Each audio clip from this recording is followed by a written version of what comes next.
शिवाला music present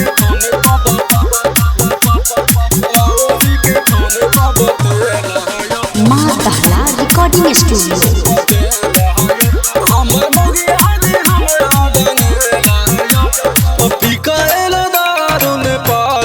मौगी हमर झाड़ू सहटंगे लयो मीता पिकाएला दारू नेपाल समीता मौगी हमर हमरा डंगे लयो मीता हमर मौगी आज हमरा डंगे लयो हमर मौगी आज हमरा डंगे लयो हमरा बाबूजी के फोन पर बतेल हमर मौगी आज हमरा डंगे लयो हमरा बाबूजी के फोन पर बतेल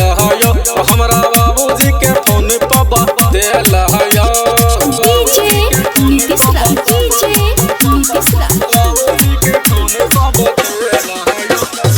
मंगुरा नवादा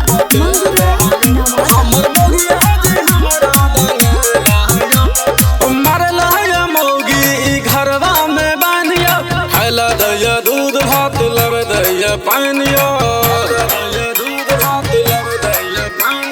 मरला मौगी घरवा में बानिया खैला दैया दूध भात लब दैया पानिया हमर मौगी आज हमरा डांगे लहया हमर मौगी आज हमरा डांगे लहयो हमरा बाबूजी के फोन पर बतेल हमर मौगी आज हमरा डांगे लयो हमरा बाबूजी के फोन पर बतेल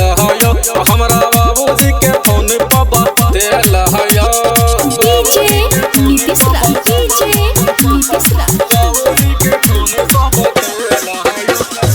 मंगुरा नवादा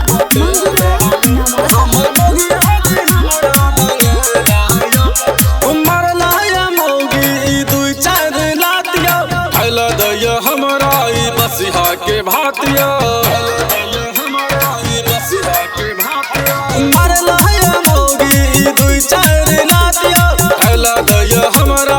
बसिहा के भातिया हमर मौगी आज हमरा डंगे लयो हमर मौगी आज हमरा डंगे लयो हमरा बाबूजी के फोन पर बतेल